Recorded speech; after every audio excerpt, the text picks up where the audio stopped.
2024 की शुरुआत में पूरी दुनिया की नजरें टिकी थीं भारत के आम चुनावों पर। लगभग 97 करोड़ वोटर्स। ये सच में इतिहास का सबसे बड़ा इलेक्शन था।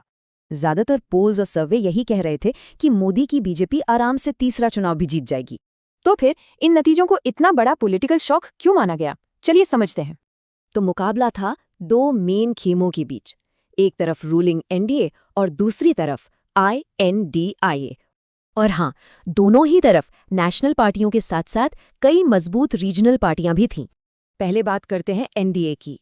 बीजेपी का ये गठबंधन चुनाव में एक बड़े टारगेट के साथ उतरा। उनका नारा ही था अब की बार 400 पार, मतलब 543 में से 400 से ज्यादा सीटें जीतने का गोल। अब बात करते हैं INDA ब्लॉक की। इन्होंने अपना कैंपेन दूसरे मुद्दों पर फोकस। उनका मेन फोकस था बेरोजगारी, महंगाई और सोशल वेलफेयर जैसे जमीनी मुद्दों पर।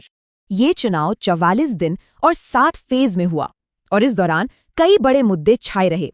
वोटिंग अप्रैल में शुरू हुई और जून तक चली। फिर 4 जून को आए नतीजे।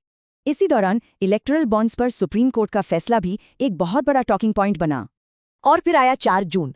नतीजों ने ज्यादातर एग्जिट पोल्स को पूरी तरह पलट दिया।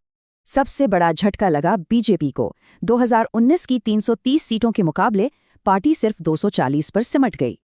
अब ये नंबर इतना जरूरी क्यों है? क्योंकि अकेले दम पर सरकार बनाने के लिए 272 सीटें चाहिए होती हैं। मतलब साफ था, 2014 के बाद पहली बार बीजेपी अपना बहुमत खो चुकी थी। एनडीए गठबंधन को मिली 293 सीटें। सरकार बनाने के लिए काफी थी, पर मार्जिन बहुत घट गया था। तो इन नतीजों का मतलब क्या है? इसने अगले 5 साल के लिए भारत की पॉलिटिक्स को पूरी तरह बदल दिया है।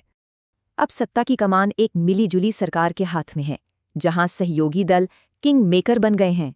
तो आखिर में सवाल यही उठता है, क्या ये कमजोर मैंडेट है या एक और भी मजबूत डेमोक्रेसी की निशानी?